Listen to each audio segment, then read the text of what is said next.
Bismillahirrahmanirrahim.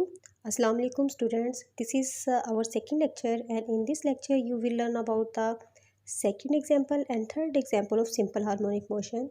बाल and bowl system.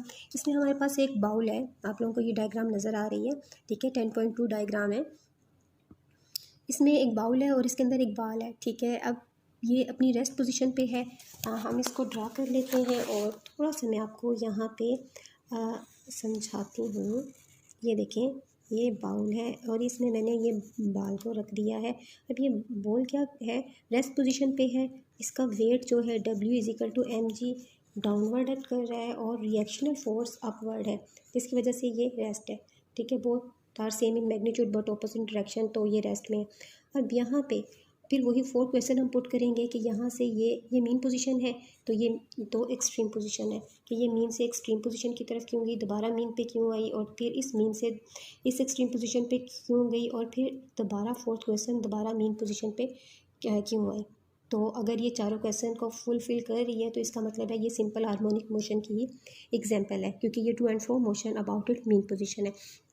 तो first question हम ये करने लगे कि मैंने यहाँ से इस पे फोर्स अप्लाई करके इसको यहाँ से यहाँ तक लेके, अब यहाँ पे इस बॉल में इलास्टिसिटी तो नहीं है, तो फिर कौन सी इसमें फोर्स स्टोर हुई, कौन सी एनर्जी स्टोर हुई। तो यहाँ पे हमें पता है हाइट की वजह से भी जो पोटेंशियल एनर्जी है वो स्टोर हो। जैसे हम ज़मीन से कोई चीज़ उठाते हैं, ऊपर लेके जाते हैं, तो उसमें वो हमारी एनर्जी स्टोर होती जाती है, और जब मैं हाइट पे जाके उसको छोड़ देती हूँ तो वो खुद ब खुद नीचे आ जाती है चीज़।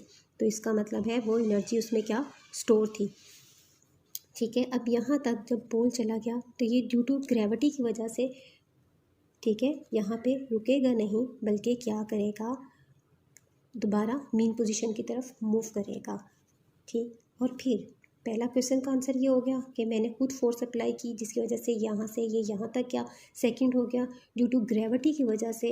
अब ये ग्रेविटी या रिस्टोरिंग फोर्स, ये जो ग्रेविटी है यहाँ पे ये रिस्टोरिंग फोर्स है, उसकी वजह से ये वापस अपनी मीन पोजीशन की तरफ आएगा। इनर्शिया की वजह से ये यहाँ रुकेगा नहीं। इनर्शिया आपने 9th क्लास में पहले पढ़ा है, क्या है उसकी डेफिनेशन आपको पता है, यानी वो रेजिस्ट करती है किसी भी चेंज को। अगर वो मोशन में है तो मोशन में बॉडी रहना चाहेगी, और अगर वो रेस्ट में है तो रेस्ट में ही रहना चाहेगी। यहाँ पे बॉल क्योंकि मोशन में है तो वो मोशन में ही रहना चाहता है, तो उसमें पास इतना इनर्शिया है क्योंकि यहाँ पे उसकी काइनेटिक एनर्जी मैक्सिमम हो जाती है।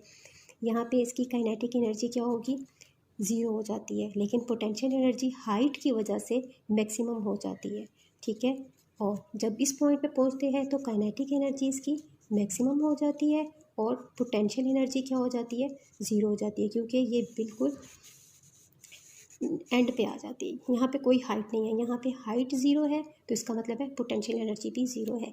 यहाँ पे हाइट मैक्सिमम है तो इसका मतलब है पोटेंशियल एनर्जी भी मैक्सिमम है। अब यहाँ पे इनर्शिया की वजह से वो रुकेगी नहीं, बल्कि इस एक्सट्रीम पोजीशन पे चली जाएगी। अब इस एक्सट्रीम पोजीशन पे जाने के बाद दोबारा वो मीन पोजीशन पर आएगी। अब यहाँ पे रिस्टोरिंग फोर्स क्या है, अगेन ग्रेविटी है, ठीक है। इस हाइट पे चली जाती है, अब ग्रेविटी की वजह से वो दोबारा मीन पोजीशन पे आ जाएगी। इस तरह ये चारों और क्वेश्चंस फुलफिल हो रहे हैं, तो ये सिंपल हार्मोनिक मोशन की एक एग्जांपल है। अब हम बुक से पढ़ लेते हैं इसको, बाल एंड बाउल सिस्टम को, ठीक है। The motion of the ball place in a bowl is another example.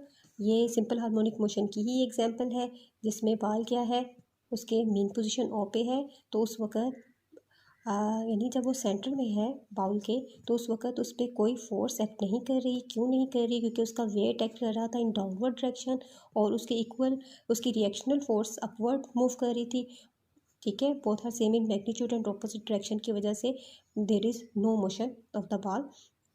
No we if we bring the ball to the position A and then release, तब हम ए पे लेके जाके दोबारा उसे रिलीज़ करते हैं, the ball will start moving toward the mean position O. अब वो मीन पोजीशन ओ की तरफ मूव करेगा। क्यों करेगा, ड्यू टू रिस्टोरिंग फोर्स। और यहाँ पे उसकी रिस्टोरिंग फोर्स की वजह क्या है, ग्रेविटी है।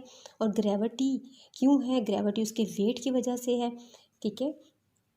अब at point O the ball get maximum speed. O पे हमें पता है कि उसकी काइनेटिक एनर्जी मैक्सिमम हो जाती है, पोटेंशियल एनर्जी 0 होती है।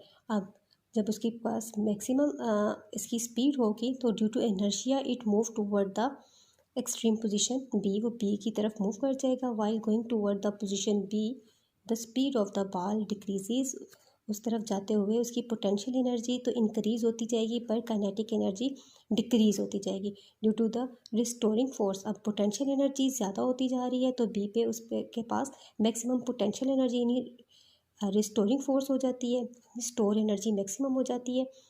ठीक है, which act toward the mean position, दोबारा वो मीन पोजीशन की तरफ आता है इस रिस्टोरिंग फोर्स की वजह से।